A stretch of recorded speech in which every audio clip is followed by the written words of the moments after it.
பிரியமானவர்களே, இயேசு கிறிஸ்துவின் நாமத்தில் நான் உங்களை வாழ்த்துகிறேன். டிசம்பர் மாதத்தின் முதல் தேதியில வந்துட்டோம். டிசம்பர் 1ஆம் தேதி வந்துட்டாலே கிறிஸ்துமஸ் மாதம் என்று சொல்லி உலகம் எங்கிலுமே கிறிஸ்துமஸ் பாடல்களை ஒலிபரப்ப ஆரம்பிச்சிருவாங்க.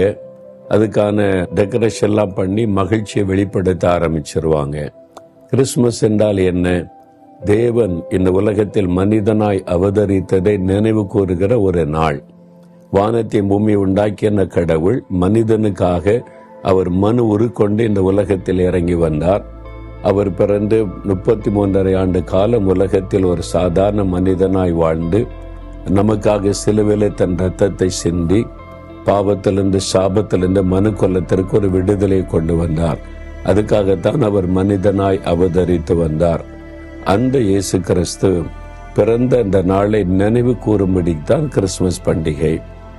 உலகம் முழுவதும் எல்லா தேசத்திலும் எல்லா மொழி பேசக்கூடிய மக்களும் எல்லா இன மக்களும் அதை மகிழ்ச்சியோடு கொண்டாடுகிறார்கள். உலகம் எங்கும் எல்லா மக்களால் கொண்டாடப்படுகிற ஒரு சந்தோஷமான பண்டிகை. ஆப்பிரிக்கா காடுகள் இருக்கிற ஆதிவாசிகளும் இந்த பண்டிகை கொண்டாடுகிறார்கள். அமெரிக்கா தேசத்தின் பெரிய பட்டணத்தில் இருக்கிற செல்வந்தர்களும் இந்த பண்டிகை கொண்டாடுகிறார்கள். சாதாரண ஏழை எளிய மக்களும் மகிழ்ச்சியோடு கொண்டாடுகிறார்கள். எல்லா மொழியிலும் அவரை ஆராதிக்கிறாங்க. எல்லா இனத்திலும் அவரை ஆராதிக்கிறாங்க. ரஷ்யாவில், சீனாவில், இங்கிலாந்தில், அமெரிக்காவில் மட்டுமல்ல, இப்படி உலகத்தின் எல்லா நாடுகளிலும் அமேசான் காடுகள் இருக்கிற அந்த ஆதிவாசி மக்களும் கூட தான். எல்லாரும் இந்த மகிழ்ச்சியோடு கொண்டாடுகிற ஒரு பண்டிகை தான் இது. காரணம், இயேசு கிறிஸ்து ஒரு மதத்திற்குரிய ஆண்டவர் அல்ல, ஒரு மொழிக்கோ இனத்திற்குரிய ஆண்டவர் அல்ல. சர்வலோகத்தின் ஆண்டவர், உலகத்தின் இரட்சகர் என்று அவரை குறித்து சொல்லப்படுகிறாரு. சரி, அவர் இந்த உலகத்தில் வந்தது நல்லதுதான். அதனால எனக்கு என்ன ஆசீர்வாதம் நினைக்கிறீங்களா? அவர் இந்த உலகத்தில் பிறந்த போது அவருக்கு நிறைய பெயர்கள் கொடுக்கப்பட்டது. அதில் ஒரு பெயரை நாம் இன்றைக்கு தியானிக்க போகிறோம். ஏசாயா 9:6 நமக்கு ஒரு பாலகன் பிறந்தார், நமக்கு ஒரு குமாரன் கொடுக்கப்பட்டார். நமக்கு, உங்களுக்கு, நமக்காகத்தான் அவர் ஒரு பாலகனாக உலகத்தில் அவதரித்தார். அவருடைய நாமம் அதிசயமானவர். முதலாவது சொல்லப்படுவது அதிசயமானவர். ஆலோசனை கர்த்தா, வல்லமையுள்ள தேவன், சமாதான பிரபு, பல பெயர்கள் அவருக்கு இருக்கிறது. ஆனால் அதிசயமானவர். அவருடைய பிறப்பு அதிசயம், அவருடைய வாழ்க்கை அதிசயம். அவர் போகிற இடமெல்லாம் அதிசயங்கள், அற்புதங்கள் நடைபெற்றது. அவருடைய மரணம் அதிசயம், உயிர்த்தெழுதல் அதிசயம், எல்லாமே அதிசயம்தான்.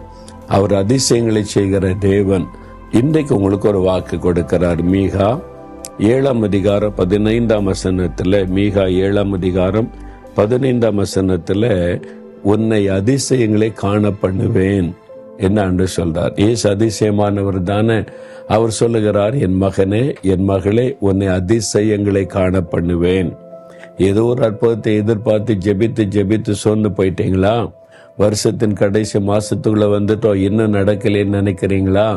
இன்னைக்கு சொல்றார், உன்னை அதிசயங்களை காண பண்ணுவேன். எந்த மாதிரி அதிசயம் அப்படின்னா, அதில் சொல்லு, நீ எகிப்து தேசத்திலிருந்து புறப்பட்ட நாளில் நடந்ததை போலவே உனக்கு அதிசயங்களை செய்வேன் அப்படின்றார்.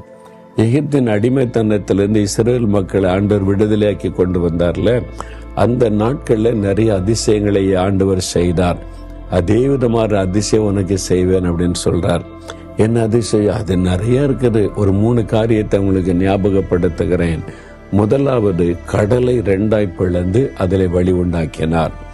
பின்னாலே பார்வோனுடைய சேனை எதிரிகள் துரத்தி கொண்டு வர்றாங்க. முன்னேறி போக வழியில் கடல் மறித்து கொண்டு இருக்கிறது. எப்படி இதை கடந்து போக முடியும்? செங்கடலை கடந்து போக முடியும்? ஆண்டவர் ஒரு அற்புதம் செய்கிறார். கடலை 2ஆக பிளந்து அதுக்கு நடுவில் வழி உண்டாக்கி அக்கறைக்கு போகும்படி ஆண்டவர் செய்கிறார்.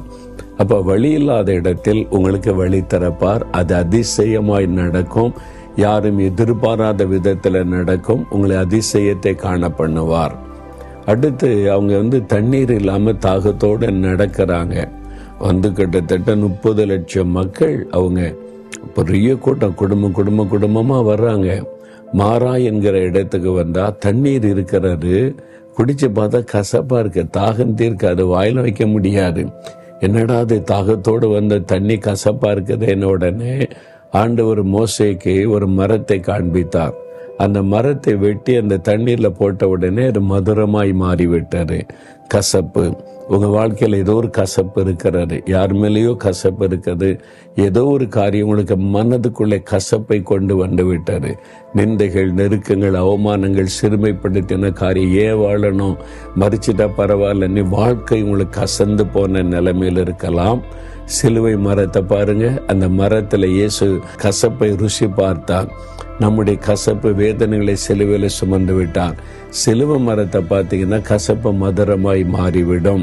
அந்த அதிசயத்தை ஆண்டவர் உங்களுக்கு செய்வார், பயப்படாதுங்க. அடுத்து நீங்க பார்த்தீங்கன்னா எப்படி சாப்பிட்றது. இவ்வளவு பேருக்கு வனாந்தரத்துல அங்க விதைக்கவும் முடியாது, அறுக்கவும் முடியாது, அங்க ஒரு வேலை செய்ய முடியாது, வனாந்தரம். ஆண்டவர் வானத்திலிருந்து வான மன்னாவை கொடுத்தார். வானத்தின் ஆகாரத்தை, தூதர்கள் உண்ணுகிற உணவை கொடுத்து அவர்களை போஷித்தார். 40 வருஷம் போஷித்தார்.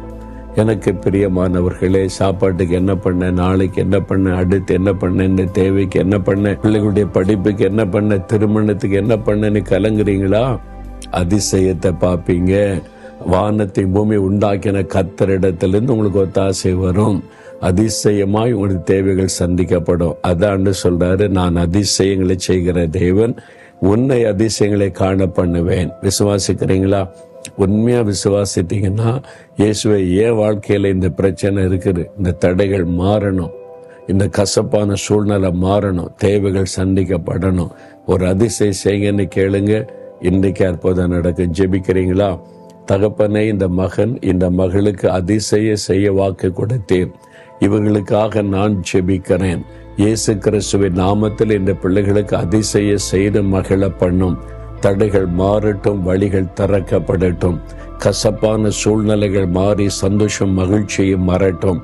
அவருடைய தேவைகள் சந்திக்கப்படட்டும், குறைவுகள் நிறைவாக்கப்படட்டும், அதிசயங்களை செய்து மகிழ பண்ணும்.